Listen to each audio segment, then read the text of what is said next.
ইতালির ভেনিস শহরে একজন ধনী বণিক বাস করতেন। তার নাম অ্যান্টোনিও। তিনি ছিলেন খুবই দয়ালু। একই শহরে আরেক ধনী বণিক বাস করতেন। তার নাম শাইলক। তিনি ছিলেন খুবই অসৎ এবং চড়া সুদে মানুষকে অর্থ ধার দিতেন। সময় মতো অর্থ ফেরত না দিলে তাদের উপর চালাতেন অত্যাচার, নিপীড়ন।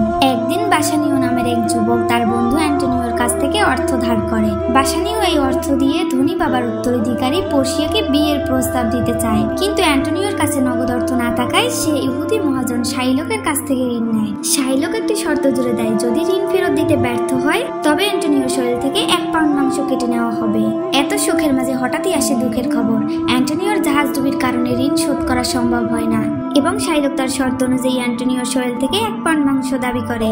এরপর শাইলক অ্যান্টোনিওর নামে আদালতে মামলা করে। পোর্সিয়ার ছদ্মবেশে একজন আইনজীবী সেজে শাইলকের বিরুদ্ধে আদালতে দাঁড়ায়। চুক্তির শর্ত অনুযায়ী শাইলক কেবল মাংস নিতে পারে, কিন্তু 1 ফোঁটা রক্ত নিলে তার শাস্তি হবে। এই কৌশলের মাধ্যমে শাইলক পরাজিত হয়। অবশেষে বাসানিও এবং পোর্সিয়ার মিলন হয়। এরপর অ্যান্টোনিও খুবই খুশি হয়ে আদালত প্রাঙ্গণ ত্যাগ করে।